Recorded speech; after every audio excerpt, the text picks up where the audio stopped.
¿Qué tal? Buenas noches. Hoy estamos con el doctor Sarmiento. Sí. Gracias. Bueno, espero que entiendas que este es mi trabajo. Yo soy un periodista independiente que tiene que preguntar cosas incómodas, ¿no? Yo pienso, siendo totalmente neutral, ¿no? Sin tomar partido por nadie, ¿no? Siendo totalmente neutro e independiente como es este programa. Yo te quería preguntar, ¿vos siempre fuiste así de genio, lindo y bueno y honesto? ¿O hubo algún momento en que fuiste un poquitito, no digo mucho, pero así como un poquitito menos honesto? No, bueno, justo así. Hola a todos, bienvenidos a un nuevo episodio de Presunto Podcast. Yo soy Sara Trejos y hoy vamos a hablar de Luis Carlos Sarmiento Angulo. ¡Wow! Inesperado para un Viernes Santo. ¿Es verdad? El Vía Crucis de Luis Carlos Sarmiento Angulo. Hola Juan Álvarez, ¿cómo estás? Bien, Sarix, ¿cómo estás tú? ¿Te Bien. recuperaste de tus gestiones Estéreo Picnic? No. ¿Cómo estás, Andrés Páramo? Muy bien, ¿qué más? ¿Cómo les va a todos? Pues acá en la semana de reflexión, acompañando a todos nuestros presunters que están descansando y que por la misma razón un Viernes Santo deciden escuchar nuestros episodios. Vamos a acompañarlos todas estas semanas. Entonces, antes de que empecemos a hablar sobre el tema del día, terminó nuestra presunta campaña. Estuvimos durante 3 meses hablando con personas, moviendo en redes las donaciones, gestionando las recompensas para nuestro equipo de presunters, hablando con mucha gente sobre cómo se hace esto, aprendiendo de otros proyectos mediáticos, mejorando también nuestras ideas, aterrizando nuestros sueños planteados. Fue todo un aprendizaje, la verdad, cada vez que un medio está haciendo recaudación de fondos. Y bueno, yo no sé, digamos, también fue una pregunta que tuvimos, ¿no? Presunto Podcast es un medio, es un colectivo, es un parche, es una comunidad, ¿qué es? Como todas esas redefiniciones, Total. A mí me gustan en esta semana de reflexión plantearlas, porque pues sí me hizo como evaluar mucho qué es lo que al menos yo, Sara, quiero ser, como podcaster, creadora de contenidos, periodista, productora, crítica de medios, o sea, como que todo el tema de la campaña me causó mucha impresión emocional, porque también era lograr un compromiso más amplio con el público que ya tenemos. Sí, claro. Algo que a mí me pasaba durante la campaña, bueno, durante siempre que hago Presunto era, yo tengo que cumplirle a la gente que semana a semana nos oye. Entonces yo cada vez que publicaba un episodio veía las métricas, que siento que eso es algo que hace cualquier creador de contenido. Claro. Y nosotros, no sé, yo veía 35,000, 40,000, 1 millón de descargas, 2 millones de descargas. O sea, a mí esos números me apachurran.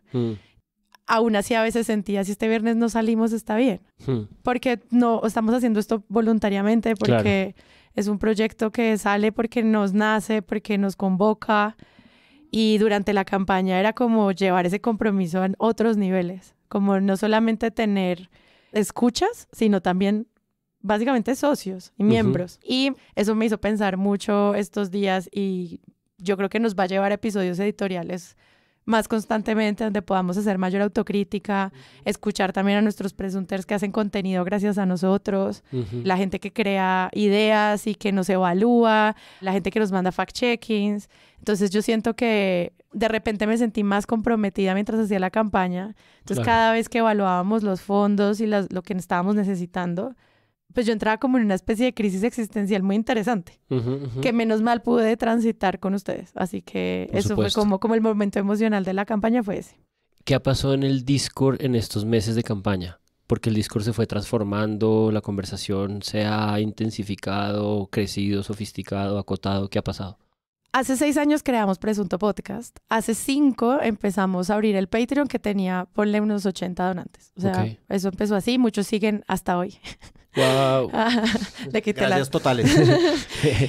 Páramo quería citar a Soda Stereo y se le adelantaron. Me le adelanté, pero es que lo dijiste tanto en la previa que se me quedó insertado en el cerebro.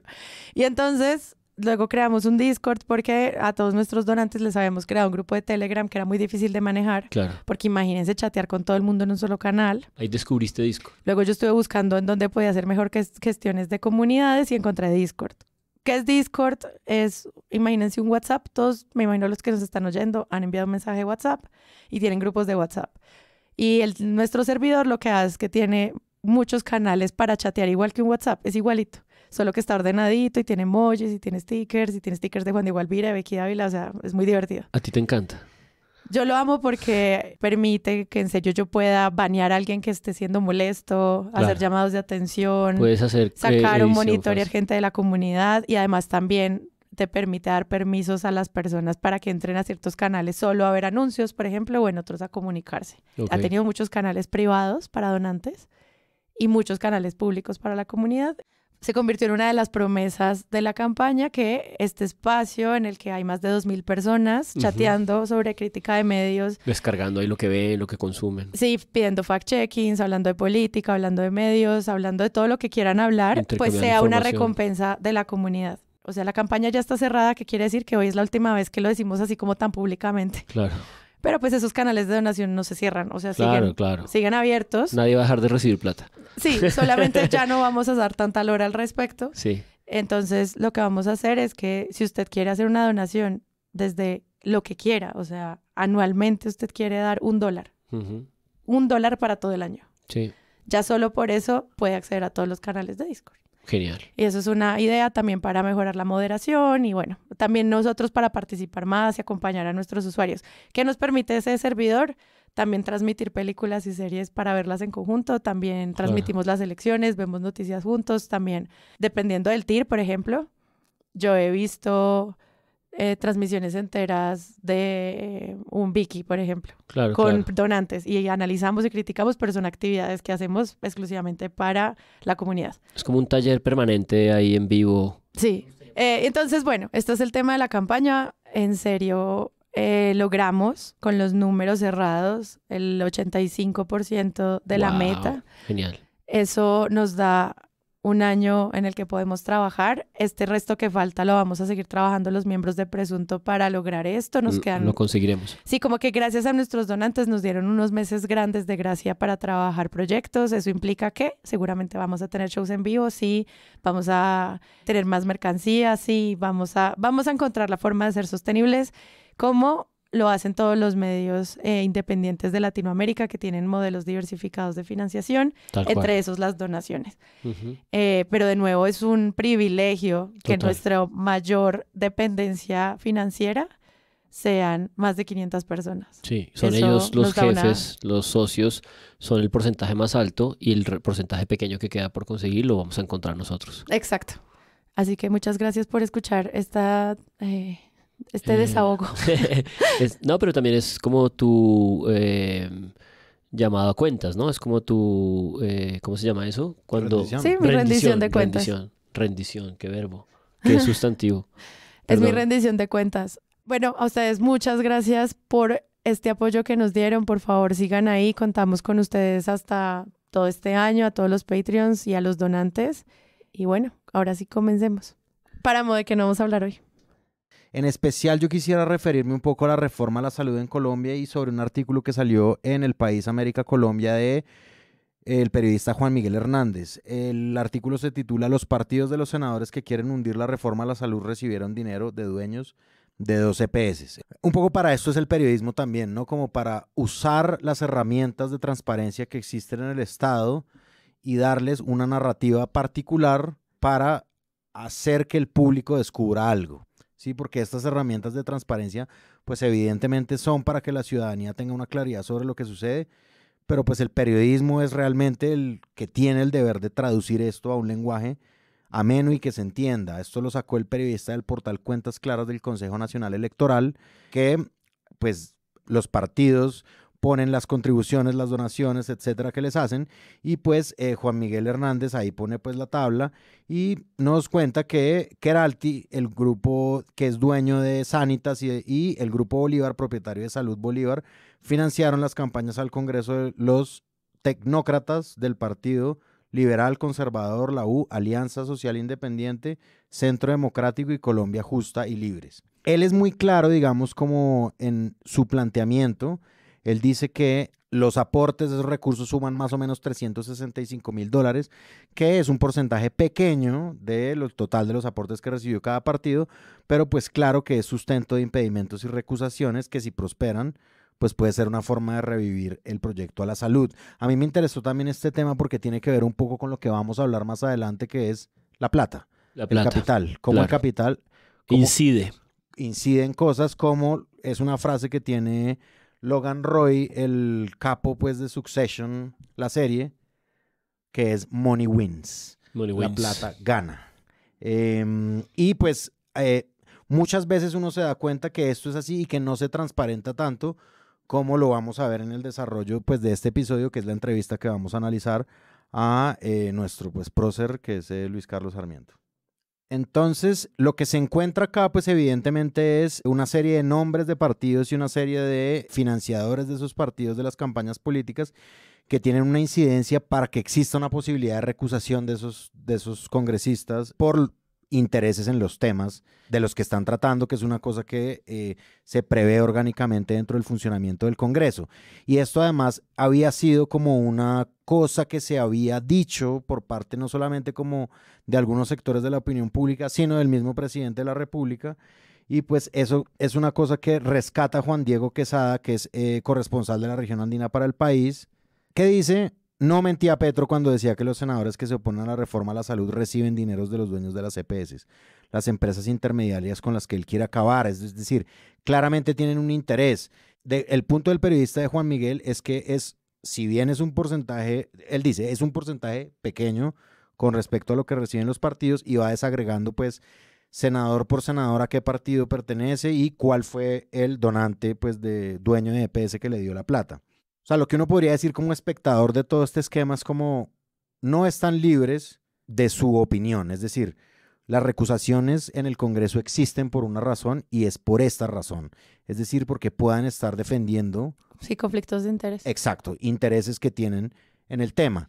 A mí eso me parece sobre todo muy interesante la perspectiva del consumo de noticias, porque llevamos muchas semanas hablando de cómo no se mueven las reformas en el Congreso. Y siempre se habla como de, no, es que los ministros no supieron moverlas. Y yo creo que este tipo de frases no se explican bien cuando uno está tratando de entender qué es lo que implica que el Ejecutivo no haya podido mover sus reformas más allá de los tiempos, de los ciclos del Congreso. Y cuando aparecen estas noticias te dan pistas adicionales para entender qué significa las demoras del tal cambio, ¿sí? Entonces creo que ahí hay una apuesta interesante de noticias.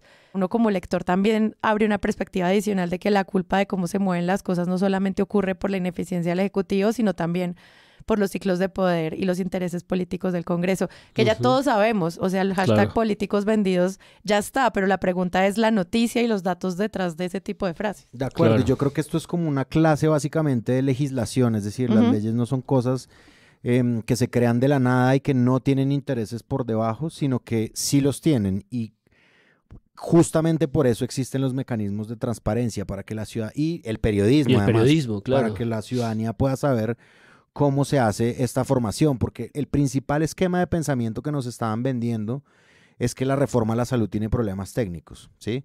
Ese es como un caballito de batalla que va a muy... destruir, Es el que va a mensaje. destruir lo bueno que que va a tenían destruir anterior. lo bueno Es que el teníamos. eslogan, digamos. Es como una especie, sí, se volvió como una especie de eslogan que a mí a veces me parece igual también como un cascarón vacío. Y pues el periodismo sirve es para llenar de contenido las cosas y dar contextos de lo que está sucediendo. Lo que Juan Miguel está haciendo no es decir, no, es que la reforma se va a hundir porque no tiene problemas, y aunque no tenga problemas técnicos. Eso es aparte, ¿sí? Eso es un debate que otros periodistas se encargan de hacer. Pero este sí está como dándonos una especie como de luz también en cómo se hacen las leyes en Colombia y por qué existen mecanismos pues para frenar ciertos intereses que hay y que la gente no alcanza a ver y que no se instalan tampoco como narrativas dominantes en la opinión pública. Es que te imaginas el desparche de uno estar ahí todo el tiempo viendo la ley anti-lobby, quiénes entran, quiénes salen y cuánta plata se mueve. O sea, un ciudadano no hace eso. Exacto. No lo hace. Para eso está el periodismo. Juan, ¿de qué no vamos a hablar hoy? Bueno, hoy no vamos a hablar de una cosa que nos interesa mucho, que es que tenemos una nueva fiscal general de la Nación, y ha sido posesionada, Luz Adriana Camargo, y a raíz de su posesión, hace una semana, es decir, el viernes antes de la Semana Santa, pues ella salió a medios a dar distintas entrevistas. Esas entrevistas no tenemos tiempo de evaluarlas. Hubo una en RTBC, hubo una en la revista Raya. Creo que es importantísimo poner de presente que la primera que da es en la revista Raya. Yo creo que eso no es gratuito y eso habla un poco de lo que veníamos monitoreando acá acerca de lo que la revista Raya venía haciendo como en un cierto sector de la fiscalía. Pero en fin, eso como no tenemos tiempo para cubrirlo, decir que esa noticia existe y que esa noticia pues está acompañada en la mayoría de ese cubrimiento y de esas entrevistas de una cosa que va muy en dirección de una primera narrativa que surgió muy paralela a la elección, que fue que una de las ternadas, la segunda que quedó en disputa, Buitrago, salió también a medios a dar una serie de entrevistas en las que me parece que intentó como ensuciar un poco la elección, en el sentido de que ella se puso en la postura de yo fui esa ternada que no fue a hablar con magistrados, ¿no? Que no me plegué a esta lógica de la conversación con los magistrados, y eso produjo pues una serie de columnas, una serie de cubrimientos, una serie de enfoques como de, fíjense cómo hay como una manera de hacer ese lobby también, ¿no? Un poco sugiriendo que Camargo, la elegida, sí hizo ese lobby. Eso tiene una vertiente, pero otra que me interesó mucho es una entrevista en RTBC en la que ella está en ese mismo, la elegida, Camargo, está en ese fragor en el que le están preguntando mucho por, bueno, ¿cómo va a ser su fiscalía? Usted viene de una fiscalía que tiene que recuperar. Claro. ¿Cómo va a ser su posición frente a las papas calientes? ¿No? A todo el mundo le interesa mucho esta idea de las papas calientes, ¿no? Que es una metáfora ahí toda loca, pero son las papas calientes. ¿Qué va a hacer con el caso? No sé qué. ¿Qué va a hacer con el caso? Y esa como espectacularidad de la justicia, hay una frase que ella responde en esa entrevista de RTBC que me interesa mucho, solamente para dejarla ahí como una línea fugaz de estas cosas. Y ella dice, no, mi fiscalía será una fiscalía aburrida. Cuando se tiene una agenda política. Claro. Entonces, no, la fiscalía mía será una fiscalía probablemente aburrida, digo yo, porque yo como fiscal lo que quiero es que mejoremos la forma de hacer el trabajo. Mi obsesión durante... Y eso me parece como una locura en términos de cubrimiento mediático, porque lo que me hizo pensar a mí fue en lo que yo había escuchado antes, que fue su primera intervención, que fue en su posesión, en la posesión frente al presidente de la República, en la firma de los decretos, el juramento. Ella da un discurso. Es un discurso que empieza muy mal, como con puros clichés, y luego viene como a toda esta filigrana y a toda esta minucia en la que ella desglosa frente a los representantes del Estado que están presentes cuál va a ser el perfil de su fiscalía. Y ahí ella desarrolla 5 puntos, no los voy a citar todos, los invito a ustedes a ver esa posesión, su discurso de posesión. Es un discurso de posesión verdaderamente que es casi una clase como de política de Estado y de política pública criminal, pero esos 5 puntos solamente los nombro uno de ellos, que es esta idea de la última. Dice, invertirnos en el diseño de indicadores de gestión. Y es como, creo que eso muestra y prueba que sí ha habido una conversación pública vigorosa y fuerte sobre el hecho de que los indicadores de gestión de la fiscalía son una cosa que necesita, cortina, son una cosa que necesita revisión y claro, necesita correcto, intervención, ¿no? Y eso, eso es muy significativo, porque esta es el ente que persigue y que acciona la investigación penal, los delitos, una cantidad de cosas que son cruciales para estas conversaciones que a los colombianos supuestamente les interesan, el orden público, los criminales, los delitos. Y que la fiscal que llega tenga que decir que hay que concentrarse en diseñar indicadores de gestión, es como que la fiscalía todavía se la están inventando, ¿no? Entonces, esta idea como de que es una fiscalía que va a ser aburrida, y entonces ella desglosa una cantidad de cosas muy concretas en ese discurso, y luego en el cubrimiento nada de eso aparece. El cubrimiento es, ¿cuáles son tus papas calientes? ¿Cómo vas a recuperar la confianza? Como todas estas cosas de espectacularidad que hemos estado discutiendo por estos 1 año y medio, 2 años, de estas fiscalías un poco aparatosas. Y entonces, no sé, como, ¿qué va a pasar con ese cubrimiento aburrido, ¿no? Con ese cubrimiento en que la fiscalía no va a salir a decir cosas aparatosas. Sí. ¿Cómo vamos a vivir con una fiscalía que su fiscal, su primera declaración es, va a ser una fiscalía aburrida? No sé, me parece genial. Sobre todo hay un tema, y es que siempre que llega un nuevo funcionario a una entidad, una de las formas de informar sobre su gestión y sus éxitos y la manera en la que uno mide los éxitos, pues está ligado a los indicadores y a los objetivos. Claro. Y a las metodologías que usa para llegar a esos objetivos. Es compararlo con otros. Entonces, si cambian los estándares de éxito bajo esta nueva fiscalía, va a ser mucho más difícil o va a ser un poco más incoherente comparar con otros fiscales. Probablemente. Y eso creo que también puede ser interesante el cubrimiento, porque claro, si se cambian las maneras en las que se denuncian o si bajan los niveles de lo que sea, pues van a haber medios criticando esos números a la luz de otros fiscales. Y hay que tener mucho cuidado porque si cambian los indicadores, pues cambian las lógicas de comparación. Exacto. Lo cierto es que creo que eso lo vamos a tener que revisar. Claro. Lo cierto es que no vamos a tener una fiscal que va a estar yendo a los congresos de los empresarios a decir barbaridades en contra como del propio Estado. Pues espérate. Sí, bueno, es verdad. Sí, guárdalo porque no se sabe. Pero Hold your breath. Cualquier cosa puede pasar acá. Exacto. Todo puede pasar. De nuevo, igual le tenemos fe a este perfil. Sí, exacto. Y esperamos que la Fiscalía, que es un ente de tanta importancia, se mueva en los caminos como de... verdaderamente institucionales que tanto reclaman las mesas de la mañana que cuidan el Estado y la institucionalidad y la empresa y la democracia, pero que cuando hay posibilidad de ir a retuitear y a llamar todas estas cosas estrambóticas de fiscales que están haciendo política, allá le preguntan también, es muy raro, llevamos mucho tiempo con fiscales cuyo trampolín es la fiscalía, porque quieren hacer otra cosa. Usted quiere hacer otra cosa y ella dice, yo ya me había retirado. Tengo 60 años. Para mí la vida judicial se había acabado. Vengo aquí a prestar un servicio público porque me honra y es la última cosa que haré en mi vida. Y es bueno, habrá que ver, la miraremos. De pronto en un año resulta que no es cierto. Sí, que presidenciable. Sí, pero pues ahí están sus declaraciones. Esas son sus primeras declaraciones, son los primeros cubrimientos.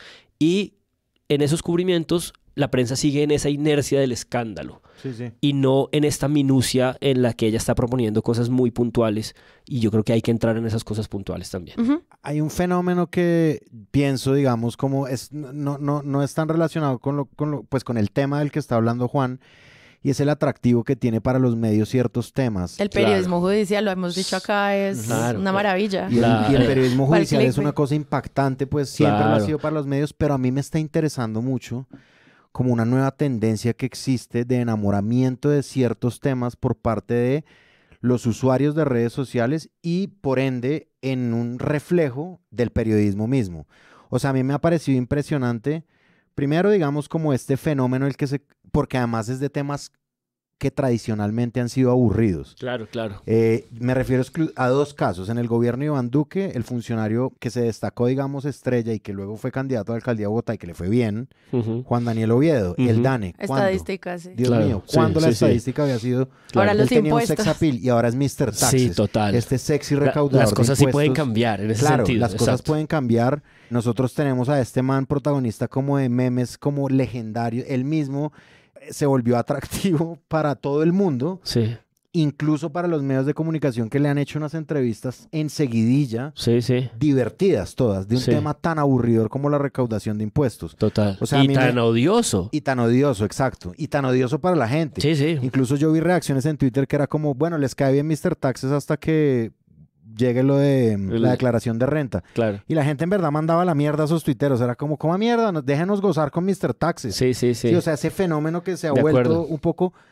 Fue en el gobierno de Duque la estadística. Sí. Y este señor de hablado gomelo que logró sobrepasar eso, porque eso es dificilísimo para un hablado tan gomelo como ese, pues lo sobrepasó. Estás hablando de Oviedo. Yo estoy hablando de Juan Daniel Oviedo y lo sobrepasó, incluso en el paro nacional fue fuente, digamos, de los marchantes, con todas las estadísticas de pobreza extrema que él sacó justo en el momento en que empezó el segundo momento del paro nacional. Y ahora estamos con Mr. Taxes, un man que reivindica pagar impuestos en un país pues como Colombia.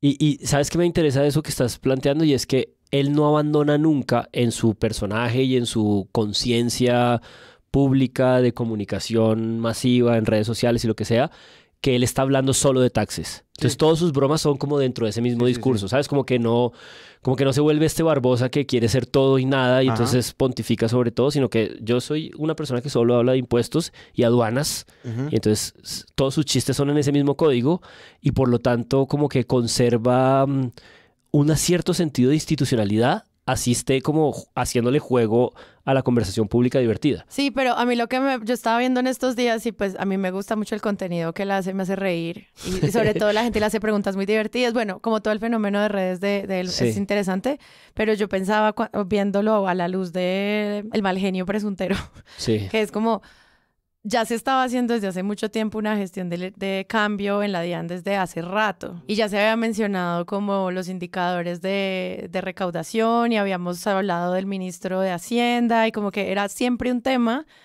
y no era ajeno el trabajo que estaba haciendo Luis Carlos Reyes en la DIAN. Pero sí es tema de medios por fin cuando la gente le vuelve un meme. Sí, sí. Y eso es la verdad es una falta de respeto, porque es como solamente eres interesante cuando tienes muchos likes en redes sociales. Es como no. Sí, o sea, uno de los problemas más grandes de este gobierno en relación a su legitimidad tenía que estar de la mano de las decisiones del recaudo y la reforma tributaria. Y tenían a la fuente experta ahí. Y ahora sí nos interesa porque es divertido en TikTok. No entiendo cómo no es agenda de una área, de un medio, eso desde el comienzo. Y si lo es, ¿por qué no logró hacerlo atractivo? Y a mí eso me frustra porque es como hagamos noticias que nadie lee hasta que se vuelve viral en otros lados y entonces ahora es influencer. Es como... De acuerdo. Me parece sobre todo como una falta de conexión con la audiencia, pero también con los temas relevantes. Igual me reío, te quiero, Mr. Taxes, yo también amo ahora pagar impuestos gracias a ti. Yo me quedé pensando en eso y es como porque hasta ahora este señor es agenda cuando es necesario que lo haya sido desde el comienzo.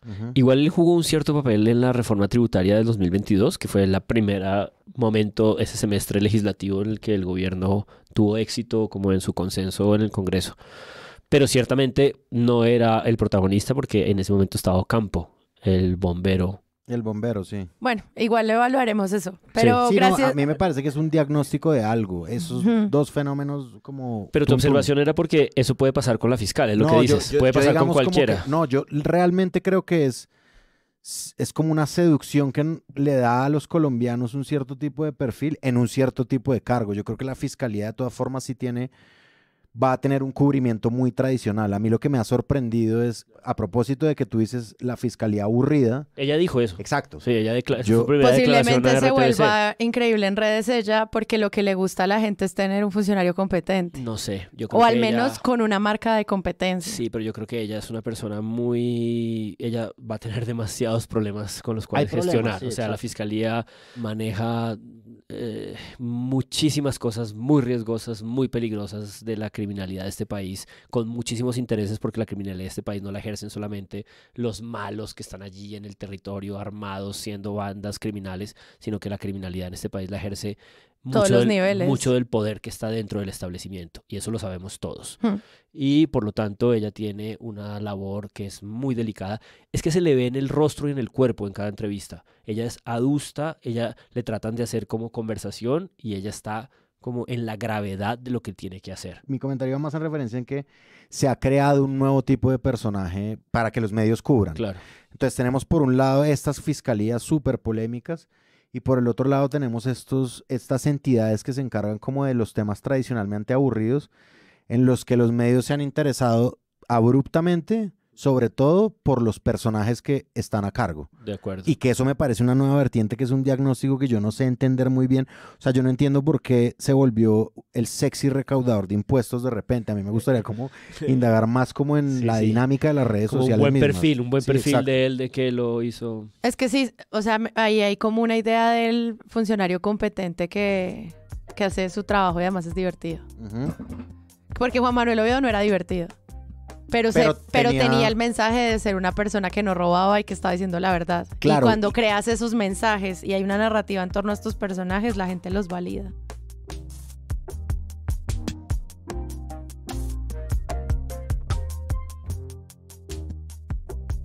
Más o menos a mediados de marzo se conoció que Luis Carlos Sarmiento Angulo, y voy a decir palabras como reconocido, bancario colombiano, decidió que a sus 91 años, que eso también hace parte de la noticia, dar un paso al costado para entregar su puesto en el Grupo Aval a su hijo Luis Carlos Sarmiento Gutiérrez. Nuestra película de sucesión la estamos viviendo acá, señoras y señores. Y obviamente esta decisión frente al Grupo Aval y frente a todos los buenos o malos comentarios que se puedan hablar de la carrera profesional del señor Sarmiento Angulo, se creó pues también una narrativa al perfil del personaje, ¿no? Muchos medios hablaron de él, crearon historias alrededor de él, se centraron en puntos interesantes de su vida. Algunos hablaron exclusivamente de su origen, otros hablaron de las empresas que había fundado, de los impactos que había tenido en ciertas inversiones. Otros hicieron análisis de los casos altísimos de corrupción en los que estaba involucrada sus empresas y su conglomerado. Y pues desde muchos lados también se creó como esta narrativa de no se puede eludir la enorme capacidad de este hombre de negocios de entender el país, que creo que fue como una gran historia que se contó en todos los medios y así se construyó este personaje en estas entrevistas, de las que hay algunas con mucha crítica, pero hay otras que sí están pues poniéndolo en un altar básicamente. ¿Cómo se entiende a uno de los hombres más importantes de Colombia en los medios de comunicación tras este anuncio?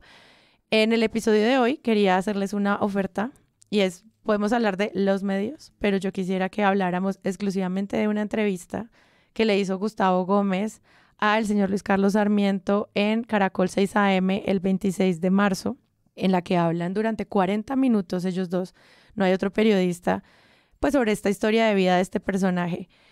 Es muy interesante cada una de las preguntas que hace Gustavo Gómez, como con esta cercanía y esta ternura también con la que él habla con este señor, una admiración infinita también, que creo que sirve como herramienta analítica para pensar uno cómo no debería hablarle al poder.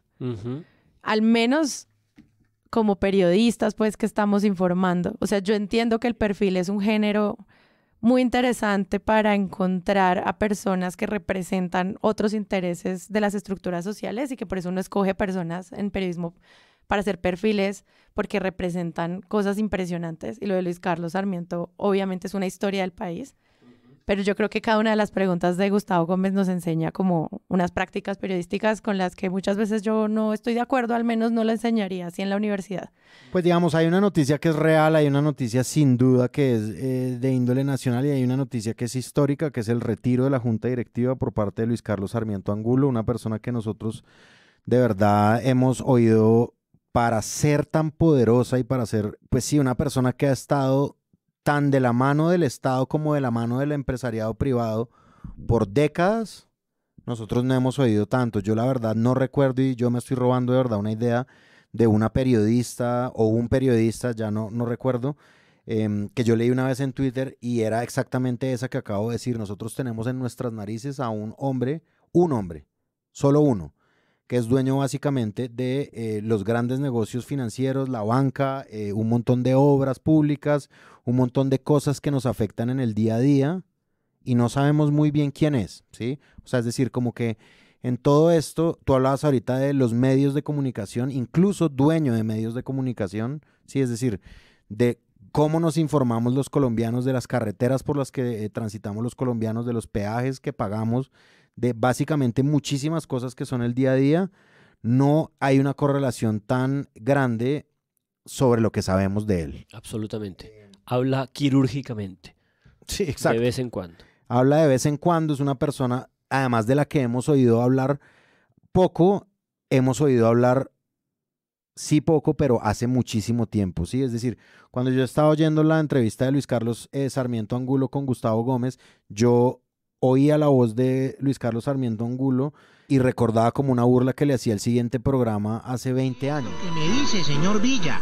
Hombre, doctor, yo creo que más que pensar en ganancias hay que pensar en prestar un servicio. Las tasas de interés están demasiado altas, entonces la gente no puede ni comprar casa, ni empezar negocios, ni nada. No puedo creer lo que están oyendo mis oídos, hola. Tengo un enemigo en mi empresa. Usted no está defendiendo mis intereses, mis más altos intereses. ¡Fuera de aquí, carachas! Papá, tenemos que bajar los intereses. Sí, o sea, es decir, es un tipo que, pese a su no tanta presencia mediática, siempre ha estado ahí. Entonces, pues, por supuesto que hay una noticia real. Gustavo Gómez abre con eso la entrevista. Es noticia nacional, el retiro de Luis Carlos Sarmiento Angulo. Y de resto, pues, me parece como que como para hacerle esta anatomía a la entrevista, sí se nota que hay una simpatía muy grande por el entrevistado y yo a veces me confundo en qué clase de entrevista estoy oyendo. Yo pues sí soy como un poco fanático de las entrevistas a grandes personalidades y yo me doy cuenta en esta que esta entrevista sería una entrevista más o menos mala si fuera hecha a un gran ídolo de la cultura. Es decir, sería como una entrevista un poco lambona si se la hacen en vida, por ejemplo, a Gabriel García Márquez, que le hicieron pues también, él era un tipo como que no daba tantas entrevistas, pero ya bueno, él era un escritor, no un banquero dueño de Media Colombia. Y sería como más o menos mala, pero sí yo lo veo identificado así, como hay como una especie de simpatía y de sincero, me parece a mí, agradecimiento hacia su figura.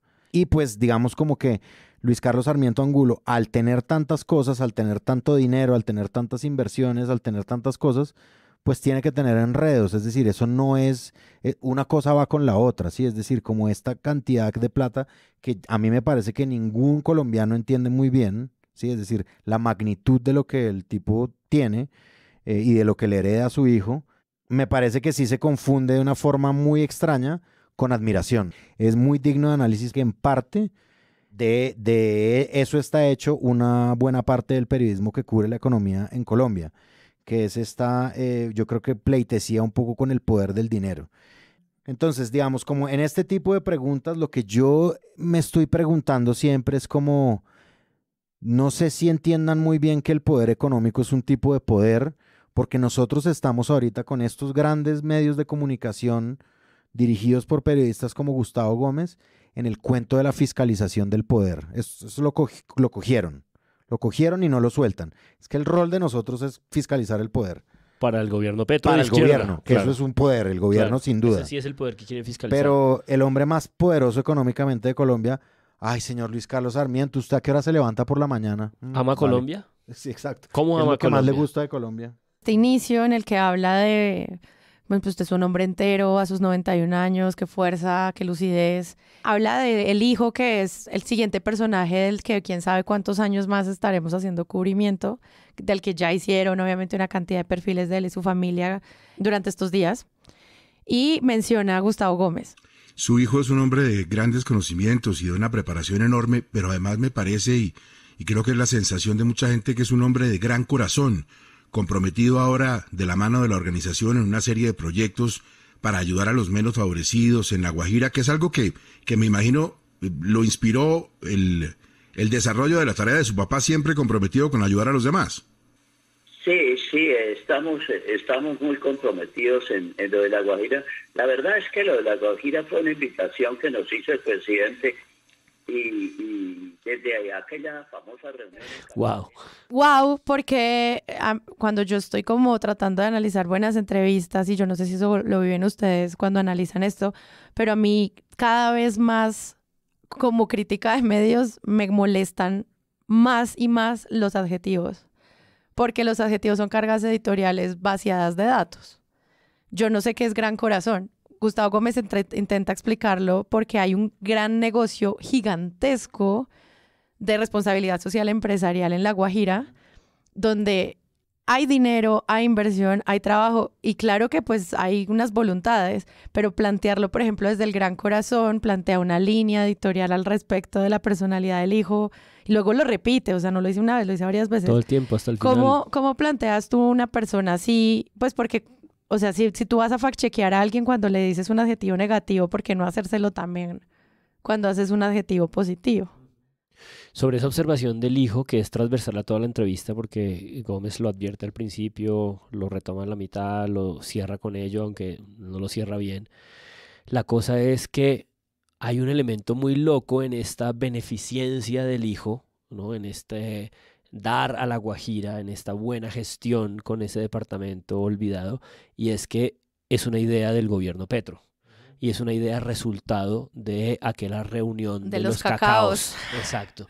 Y Laura Sarabia. Y el señor Luis Carlos Sarmiento Angulo lo reconoce, someramente, pero lo reconoce en algún momento, ¿no? Lo dice en algún momento. Sí, él se lo explica ahí. Se lo explica ahí en algún tal. Esto también nos conduce a una entrevista que hubo en la W, a este señor Sarmiento Gutiérrez, el hijo, el heredero, el que va a suceder ahora con todo esto, y en esa entrevista pasa lo mismo que acá, ¿no? Es como una pleitesía, es como esta manera de conversar que no se lo permiten a nadie. Esta manera en la que se comunican y hablan con ellos es como, gracias señores del poder económico por hablar con nosotros, y por lo tanto vamos a hacerles preguntas que no les molesten. Y yo creo que esa es toda la lógica que subyace a esta conversación y es muy Se jodida. desarrollan personas como usted. Y es que muchos sueñan con predecir el futuro. Gente como usted lo ha logrado, porque cualquier decisión que usted tome podría tener unas repercusiones en la economía, en la vida de todos que podrían ser predecibles. ¿Cómo se maneja ese superpoder? Bueno, no. En primer lugar, pues hay un poquito de... Usted ha predecido el futuro. ¿Cómo lidia con ese superpoder? Superpoder, sí. Superpoder. Yo no sé. O sea, es que hasta a Luis Carlos Sarmiento le parece graciosa la pregunta. O sea, ya... Gustavo, no te pases. No, pues es que usted sabe mucho cómo ha podido predecirlo todo y es, mira, cuando uno está en las élites, Gustavo Gómez tiene acceso a información privilegiada previa de muchas cosas y contenidos.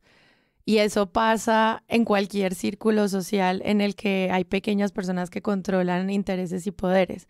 No es un superpoder, es Se lo dice parte... un poco, sí. Pero pues, o sea, yo digo como, ¿por qué haces esa pregunta si la respuesta es, así funciona la élite? Mezclando mensajes y tomando decisiones previas antes de que el resto del mundo se entere. No, porque estás haciendo una entrevista para satisfacerlo. Eso se conecta con una Gustavo cosa... Gómez entiende la clase alta, la encuentra en la entrevista. Eso se conecta con una cosa muy bella de la entrevista y es que hay un punto como, digamos, intelectualmente sofisticado y es que Gustavo Gómez le dice como, bueno, usted ha planteado en distintos escenarios que el desarrollo de este país debería ser hacia las cordilleras y el oriente, porque el 50 y pico % del territorio y no está poblado y tal, y este man se despacha, ¿no? Yo todos los días me levanto pensando, ¿por qué no hemos desarrollado el oriente del país? ¿Por qué su obsesión con el llano? ¿Qué hay en el llano que le gusta a usted tanto? Porque para mí el llano es el futuro de Colombia. Imagínense que de nuestro país, la zona habitada, que es la zona noroccidental, es decir, la ocupada por las 3 cordilleras y las planicies del norte del país, eso en porcentaje es el 46% del área de Colombia. Y la otra parte... Y resulta que el oriente del país está conectado con la hijueputa carretera esa a Villavicencio. Sí. La de él. La de él, una concesión que tiene un resto de fallos, que tiene un resto de polémicas, que tiene un montón de cosas que interrogar y ni una pregunta sobre eso. Es como, bueno, sí, esa carretera... Por cosas de la naturaleza a veces se daña. Cuando se cae algo 280 metros arriba, nosotros no tendríamos por qué responder. En fin, como que es como que hay una estrategia de conversación en la que tocan cosas polémicas, pero no las tocan, ¿no? Y las tocan siempre en función de estas macronarrativas de superpoderes y de heroicidad. Y es como, hijueputa, esto está como bien planeado. Es como que Gustavo Gómez sabe cómo hacer este tipo de entrevistas. O si ya habían enviado las preguntas y las tenían ajustadas, quién sabe. ¿Quién sabe? ¿Qué tenemos que ver nosotros con los derrumbes? Dice él. Bueno, precisamente en ese orden de ideas, doctor Sarmiento Angulo, ¿qué tan duro le da cuando la carretera, la vía al llano sufre traumatismos y la gente se estresa con una vía que es muy moderna, pero que sufre por los caprichos de la naturaleza? Nosotros hemos hecho todo lo posible para mantener el tráfico ahí, pero es una topografía muy, muy difícil. Y se presentan muchas discusiones un poco absurdas para mi manera de ver, es decir, exigirnos a nosotros con responsabilidad como en el tal kilómetro 58, en unos derrumbes que se producen 200 metros de altura encima de la carretera. ¿Nosotros qué tenemos que ver con eso, por Dios? Aquí hay como un ejercicio de Gustavo Gómez de desentrañar el perfil de un personaje que a mí me parece sinceramente que puede llegar a ser admirado por los colombianos, ¿no? Como este afán que existe en Colombia por conseguir dinero, digamos, como en un país que es... Pobre. Sí, que es pobre, exacto. O de gente empobrecida. Hay una parte de mí que dice, a ver, pero Gustavo Gómez, ¿por qué hace este tipo de entrevistas? Exacto. Es decir, ¿por qué él planea estas preguntas como las planea? Porque este gran personaje parece un personaje como de la cultura, o sea, como por qué parece una entrevista a Fernando Botero y no a un banquero. Y yo sinceramente creo que es por una razón heredada, digamos, como que yo estoy seguro que enfrentarse con preguntas a un personaje de este tamaño, pues debe ser sinceramente muy difícil, o sea, es decir, como contrapreguntarle y hacerle la guerra, yo ni siquiera digo que es ser irrespetuoso, sino simplemente hacerle como contrapreguntas duras, debe dar miedo y debe ser difícil. Claro. Y aparte me parece que es un reducto y un resultado heredado de que nunca se ha cuestionado muy bien este tipo de poderes, ¿sí? Como que, de hecho, Gustavo Gómez en un momento dice como que Gustavo Petro, que es el poder que sí critican, no se habla con los empresarios, y es como, pero si él mismo ha estado diciendo en la entrevista, dijo 5 minutos antes que lo de La Guajira era por una reunión producto... Y una petición, una propuesta, en la que Petro le dijo al empresariado, oiga, háganse responsables socialmente de regiones del país. Exacto, y están entonces en este momento muy comprometidos con La Guajira, dice eso en su respuesta. De repente, pues Gustavo Gómez salta al tema de la paz total. El señor Luis Carlos Sarmiento Angulo Dígale este man. tiene mucho de sueño, tiene mucho de libertinaje, esa es su opinión, digamos, los empresarios pues opinan sobre el conflicto armado, no siempre, pero sí. ¿Qué tanto gallo están mamando? Y dice que los grupos, pues sí, puede ser, sí están, hay mucho de mamar gallo.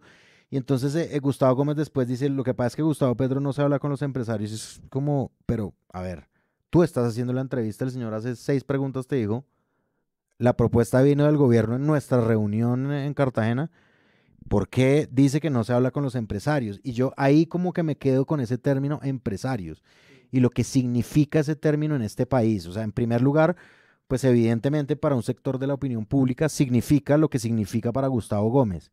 Es decir, para un colombiano que es gente que hace dinero y que crea, digamos, empleo para otra gente y que hace avanzar al país. Pero los empresarios también han sido juzgados duramente en este país y no solamente como por personas no informadas, sino como por personas sobreinformadas. Ahí sí vamos, por técnicos, ¿no? Como el empresariado, ¿qué rol ha tenido, por ejemplo, parte del empresariado? ¿No? Yo no estoy generalizando pues como irresponsablemente, pero sí parte del empresariado, todo esto del polémico empresario de los medios. ¿En qué están metidos en el país con temas como el conflicto armado, el narcotráfico, la usurpación de tierras, la corrupción?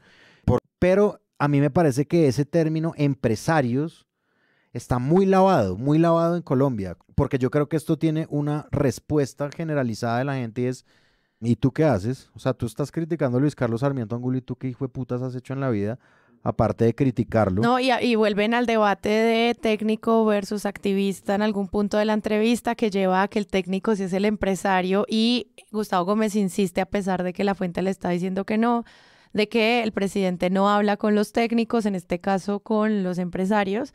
Y pues la respuesta de Luis Carlos Sarmiento es una pena que pase eso, renunciar voluntariamente al conocimiento, es una lástima. Es que ahora muchos hablan de que el presidente no quiere una tecnocracia, un gobierno de técnicos, pero el entendido era que nunca hemos tenido una tecnocracia, lo que habíamos tenido era políticos, administradores y gerentes que recurrían a los técnicos, a las personas formadas para que hicieran parte de los equipos de trabajo, por ejemplo, en los ministerios. Tecnocracia como tal no hay, los políticos siguen mandando.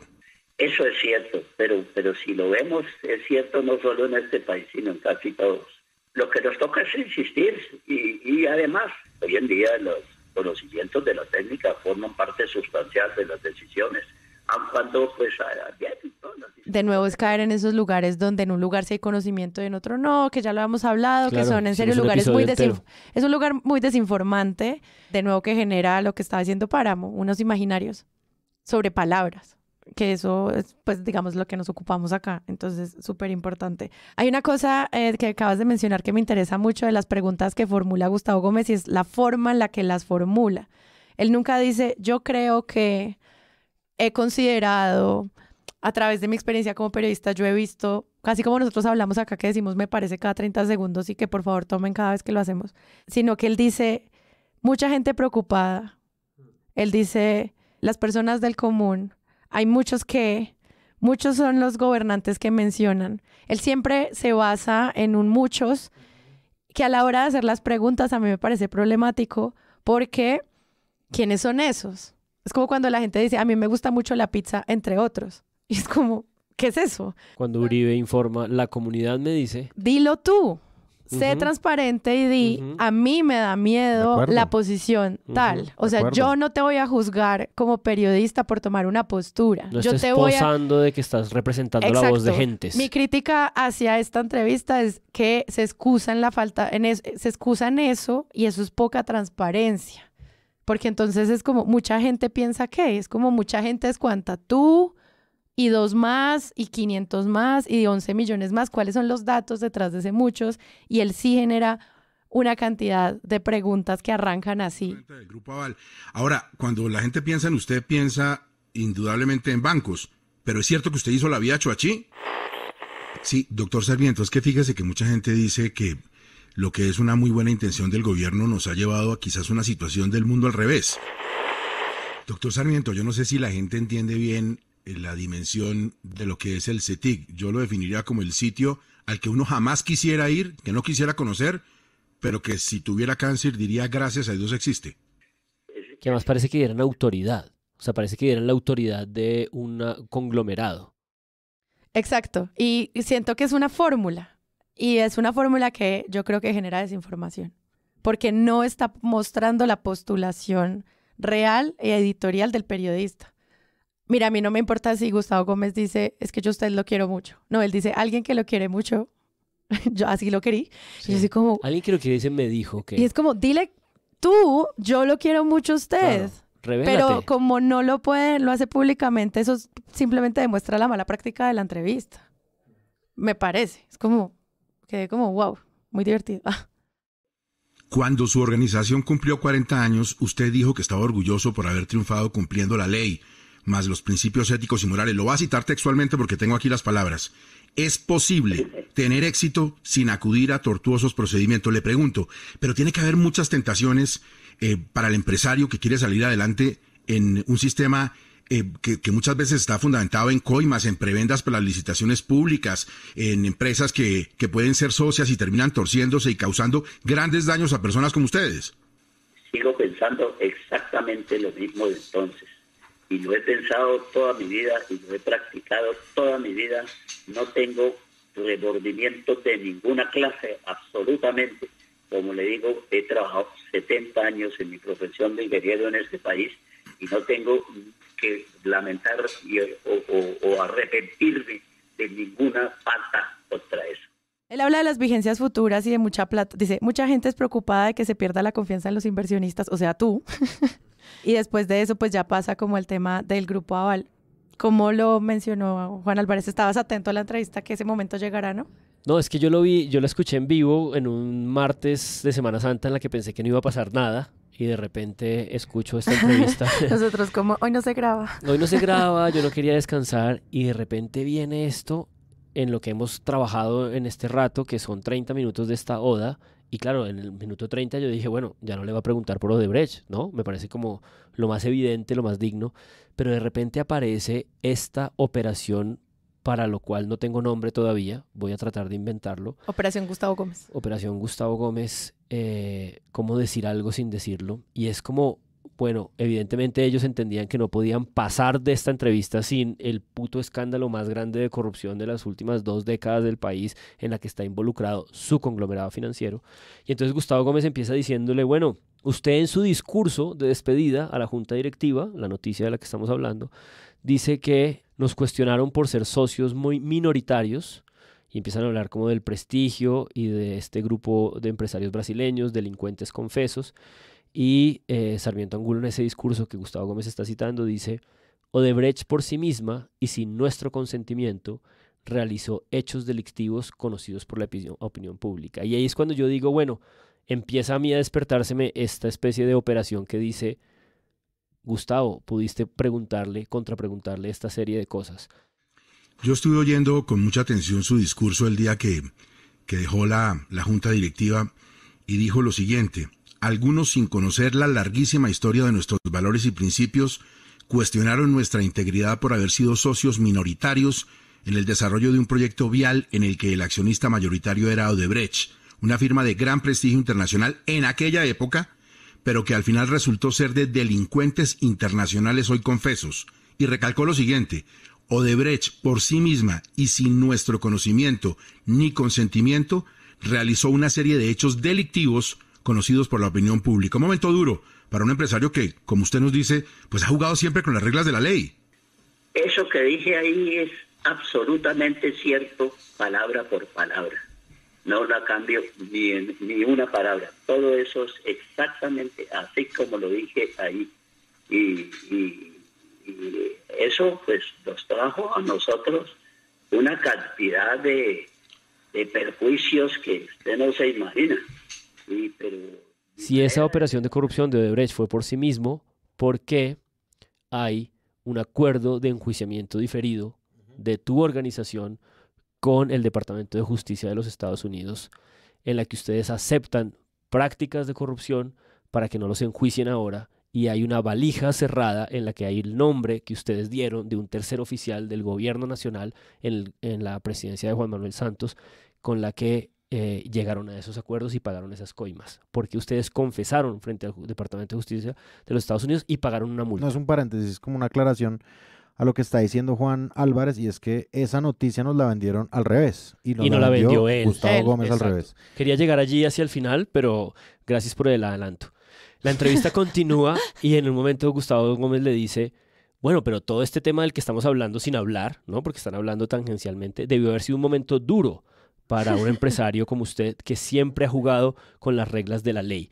Y yo en este momento quisiera simplemente invitarlos a conocer una persona que se llama Shamel Tahir, que yo lo conocí a través de un youtuber que es Pablo Borges, que es un defensor de derechos humanos, un médico que vive en España y que le da, digamos, mucho juego a este sujeto Shamel, que es un investigador, hoy trabaja en una UTL del Consejo de Bogotá, que está haciendo su tesis de doctorado en el externado en Ciencias Políticas sobre el Grupo Aval y sobre Luis Carlos Sarmiento Angulo, y cuya investigación, que lleva años y que no ha sido publicada, pero está en curso y que, insisto, pueden encontrarla en el YouTube de Pablo Borges, porque él lo ha invitado muchas veces y él ha hablado muchas veces de esto, pues es una investigación sobre cómo ha hecho su fortuna el Grupo Aval, ¿no? Esta idea de que son empresarios que siempre han jugado con las reglas de la ley.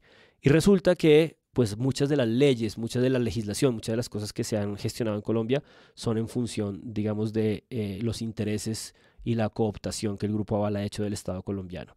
Eso es nada más como una invitación a un cubrimiento que se ha hecho del Grupo Aval. La entrevista continúa y en algún momento, pues Luis Carlos Sarmiento Angulo se despacha, ¿no? Estos vagabundos, estos sinvergüenzas, esta gente que ya no tenemos cómo ir a reclamarles, y insiste en que pues todo esto ha sido analizado por las instancias legales aquí en Estados Unidos y que no encontraron nada. Y que no absolutamente hubo, y que no hubo falta de investigación, simplemente ellos fueron absueltos porque él abrió pues sus oficinas y todo el mundo investigó y no encontraron nada. La circunstancia fue analizada milímetro a milímetro por las instancias legales aquí y en Estados Unidos, y nunca encontraron absolutamente nada que nos pudiera culpar a nosotros, no por falta de investigación. La investigación que hicieron fue exhaustiva, llegaron al detalle de todo, investigaron todo lo que quisieron. Naturalmente, cuando y pues eso no es cierto. Y un periodista con información y que respetara a sus colegas, como todas las investigaciones que ha hecho Daniel Coronel, María Jimena Duzán, Noticias 1, Cuestión Pública, y mucha información que se ha construido en La Silla Vacía, pues saben que hubo una imputación.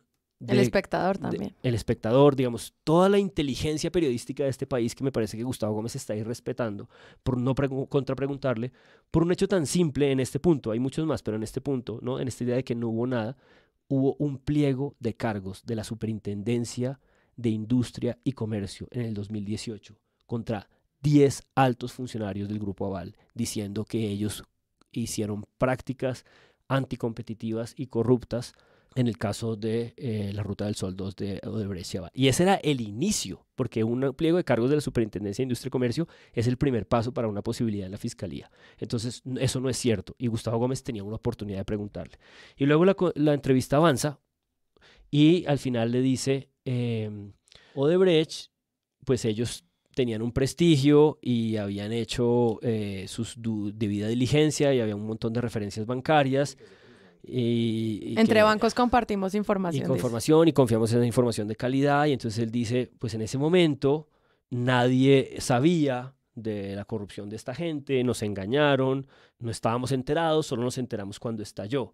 Y eso pues me parece de las cosas más graves y más dañinas de una entrevista en la que había otra posibilidad de volver a preguntarle, y no es cierto tampoco, porque resulta que este país sabe, por la memoria de un tipo como Jorge Enrique Pizano, que al Grupo Aval le habían entregado denuncias internas de su controller y de su evaluador interno acerca de cómo había un montón de movimientos de contratación sospechosas desde el 2013, desde el 2015, y habían entregado esa información.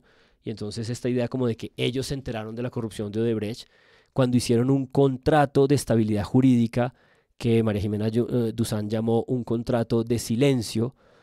Entonces me parece que hay un montón de elementos en esa franja de 4 minutos para que Gustavo Gómez hubiera un poco respetado desde la idea de confianza la memoria por lo menos de Jorge Enrique Pizano haciendo preguntas difíciles, y obviamente decidió no hacerlas. Y no solo eso, sino que se ríe. Se ríe, exacto. Y mientras se ríe, pregunta, ¿es difícil confiar ahora entonces? Porque uno no puede entonces ahora confiar. Y Exacto. entonces es un tema de víctimas, de nos vinimos a enterar después, confiamos en ellos y nos traicionaron o bueno, lo que sea. Pero esa risa cómplice Total. con la que yo me he reído muchas veces cuando hago entrevistas, porque eso pasa, o sea, Sí. uno empatiza con su... Para poder generar la conversación.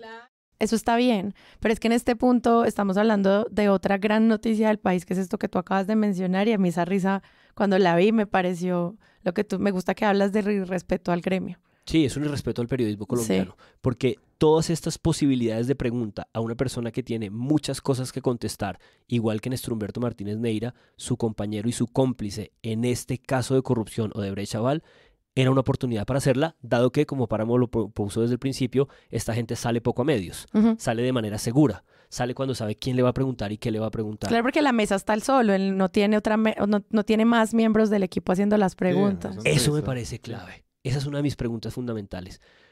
No es porque ellos no estuvieran, ni Vanessa de la Torre, ni Jorge Espinosa, es porque no les permitieron estar en la entrevista. Era una entrevista planeada solamente por Gustavo Gómez, ¿no? Una entrevista para bocas, digamos. Sí.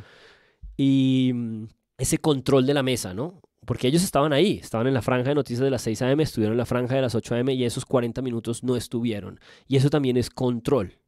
Y es un control que Gustavo Gómez está ejerciendo como director de su mesa de la mañana. Que seguramente Vanessa de la Torre se habría preguntado estas cosas. Pues yo creo que por lo menos ellos habrían dicho como no podemos participar de esto sin... Porque eso es otra cosa, ¿no? Bueno, quién sabe, acá estamos especulando sobre la mesa. Estamos especulando, pero digamos, yo puse un tweet esta mañana y un montón de gente empezó a contestarme como en plan, pero usted qué está diciendo, es que no se ha dado cuenta, si los medios corporativos, y es como...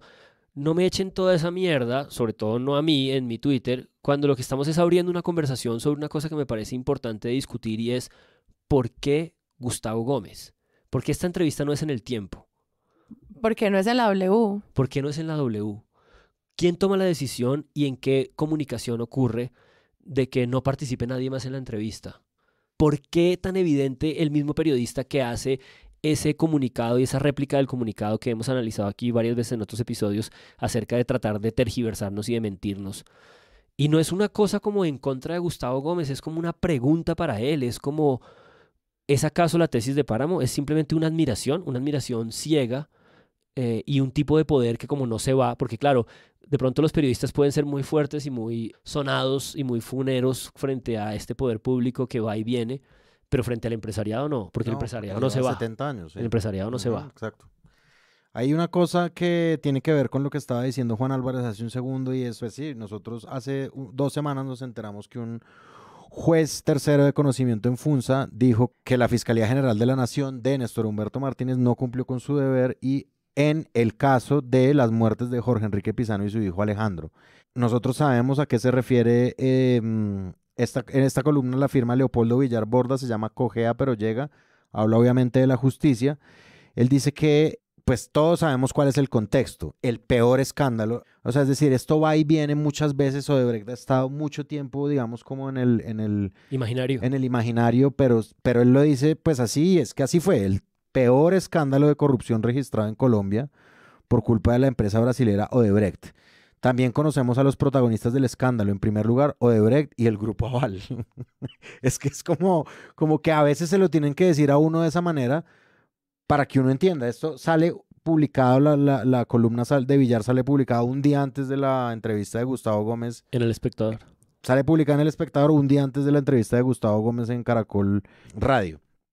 Y a diferencia de eso, Gustavo Gómez le ofrece una franja de mucho más tiempo al doctor Sarmiento Argulo para hablar de su centro de lucha contra el cáncer, el CETIC, y no solamente le pregunta le pregunta cosas médicas, o sea, también hablan de medicina, como, cual me parece pues súper interesante, como, ok, porque estoy escuchando hablar de investigaciones científicas a este señor. De lo divino y lo humano. Exacto. Y él igual sí empieza a hablar de impuestos y responsabilidad social empresarial, porque pues él igual es transparente con su negocio. O sea, eso es algo que pues todo bien, se lo concedo. Y él habla de los premios de arquitectura del espacio. O sea, también habla no solamente como de las bondades del centro, sino de lo que significa también para sus inversiones. Y Gustavo Gómez es como, pero es que la gente... Otra vez, vuelve. La gente cuando habla de usted piensa en bancos, pero ellos no saben si esto es gratis para la gente. Cuando los oyentes están aquí pendientes de la charla nuestra y oyen sobre el CETIC y se meten en internet y lo ven y dicen, bueno, esto es monumental y costó miles de millones, también se preguntan, ¿el CETIC es solo para gente pudiente? ¿Es para gente con muchos recursos? Di lo que quieres decir y deja de usar el eufemismo del pueblo. Sí. Esto me agotan tus preguntas. Sí. Entonces, como que también hay esta construcción de él como pues un gran aportante a la ciencia en términos de cáncer e inversión social, que pues todo bien, o sea, muchas gracias. Pero digo, la forma en la que hacen la pregunta y todas las vueltas que le da el periodista al respecto, sí es como las de un gran salvador. Claro, es como que en algún punto uno siente, papi, este señor es un empresario muy inteligente con 90 años lúcido, te podría contestar preguntas más difíciles. O sea, él tiene la capacidad de hacerlo mejor de lo que tú lo estás haciendo. Pero pues no seas tan condescendiente que al mismo lo estás incomodando. Sí. Es que pues básicamente es como una locura. Es como, ya conjugando un poco lo que muy elocuentemente dijo ahorita Juan Álvarez de el poder remanente de una persona que lleva muchísimo tiempo dominando la economía del país, pues sí, es decir, como que Gustavo Gómez dice, gracias a Dios existe ese centro. Yo creo que nadie va a estar en contravía de esa opinión. Si es un centro de salud, de lucha contra el cáncer, que funciona, que hace investigaciones, etcétera, pues no, pero es lo mismo que venimos hablando de un gran poder existe. Y ese gran poder existe hace muchísimo tiempo, haciendo obras de filantropía, ¿sí? Es decir, y pues listo, le agradecemos por sus obras de filantropía. Dime, Corfi. Es imposible cuestionarle, por eso lo que hay cuestionamientos serios, claro. Al parecer no se puede. No, claro. Y si uno lo hace, de repente se mete en un lío gigantesco, de repente uno pertenece tal vez a los dueños de un conglomerado de medios que tengan una relación con el señor, de repente uno tiene como la crítica de ¿y tú qué has hecho en la vida? Sí, es decir, como que hay un montón de barreras que a mí me parece que esto sí es muy traslúcido del oficio del periodismo a la hora de cubrir uno de estos poderes. Y es como, porque lo mismo pasó con la nota de los informantes. La nota de los informantes también hablaba de este centro de salud. ¿Quién puede estar en contra del centro de salud si funciona bien? Pues obviamente nadie, pero hay un cuestionamiento en contra de él, que otros medios han hecho. ¿Por qué no se le puede hablar a este señor de frente? A este señor, ¿por qué no se le puede hablar de frente? Yo creo que y se nos fue así. O sea, es decir, él deja la vida pública, se va de la junta directiva del Grupo Aval. Con una entrevista de esa naturaleza. Todo bien, chao. Y ya para hacer el cierre de la entrevista, que eso es algo que yo siento que también Gustavo Gómez usa para mostrar la cercanía y la comprensión que él tiene de la familia, pues habla de los papás. Ah, sí, él le pregunta por sus padres. Y habla de los papás, los menciona con nombre propio, les pregunta cómo es un almuerzo familiar. ¿Qué hay de Georgina y de Eduardo, de sus padres, en el Luis Carlos Sarmiento Ángulo de hoy? ¿Qué pasa de los 90 años? ¿Qué sigue habiendo de ellos?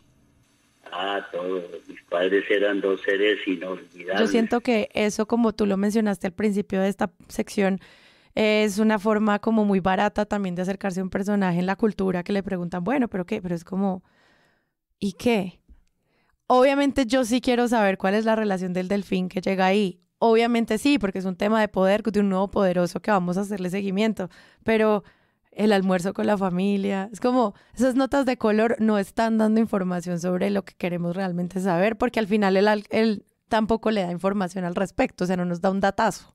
O sea, no nos cuenta como algo de color que en serio va a ser el titular de la entrevista. Entonces al final es como... Bueno, ¿y qué hay que hacer para avanzar? Usted que todo lo sabe. ¿Qué consejo le da a ese colombiano? Enormes. Yo quisiera que a través de Caracol Radio usted le diera un consejo a ese colombiano que lo está escuchando y que quiere lo mejor para su país. ¿Qué tenemos que hacer para avanzar como sociedad? ¿Qué en lo real? Uno tiene que buscar las oportunidades, algunas veces las oportunidades surgen sin buscarlas, pero la norma general es que si uno busca buenas oportunidades tiene que trabajarlas, tiene que investigarlas. Hay una frase del que me gusta cuando cuando hablan del tema de Odebrecht. Son las cosas que pasan en la vida. Esas cosas que pasan. Es que ahí usa una metáfora muy loca. Porque dice, cuando para cerrar todo metafóricamente de lo de Odebrecht, dice, no, pues es como cuando llueve y se cae el techo de la casa de uno y no del vecino. Sí. Pero es muy loco porque en esa metáfora, ¿quién es el techo que se cae y quién es el vecino? ¿Y quién es la lluvia? Es decir, la lluvia es la corrupción. El techo que no se cae es el tuyo, porque tú eres el que ha salido ileso en Colombia. Sí. Y él está diciendo es que el techo que se cayó es el de él, porque en esa franja de la entrevista toda su insistencia es, usted no se imagina la cantidad de perjuicios que nos causó. Sí, esa cosa casi nos acaba. Odebrecht sí nos hizo mucho daño, lo cual es reconocimiento de que sí es un tema importante, como para haberlo tratado de esa manera tan soslayada. Entonces me interesa mucho la metáfora porque es casi una traición a su propio pensamiento. Y es, cae un aguacero, un techo se cae, el otro no, y uno dice, se me cayó a mí y no se me cayó al vecino. Y es como, pero al vecino que no se le cayó eres tú, porque tú eres el que ha salido ileso gracias al poder que tienes y las fiscalías que controlas. Y el daño que nos hizo a nosotros fue incalculable, pero incalculable. Pero son las cosas que pasan en la vida, ¿no? Como ¿qué le digo? Como cuando cae un aguacero terrible y le rompe el techo de la casa de uno y a la de frente no le hace nada. De buenas señas y de malas son los que hacen. Mire, cuando sucede... Y finalmente esta noticia pues fue la fuente de muchas otras noticias. Si ustedes ponen Luis Carlos Sarmiento Angulo /Llanos en la sección de noticias de Google, pues básicamente ahora todos los medios dicen que hay que invertir en los llanos, porque pues es lo que viene en el futuro de Colombia. La visión que deja. Superpoder tiene al final. La verdad, los llanos necesitan conectarse más. La gente necesita inversión social, política pública de protección en las ciudades y los pueblos del llano. Eso es verdad. Hagámoslo porque es una política de país y no porque le dijo este señor. Pero bueno, muchas gracias, Juan Álvarez. No, gracias a ustedes. Muchas gracias, Andrés Páramo. Feliz Viernes Santo. Y yo soy Sara Trejos. Nos escuchamos el próximo viernes.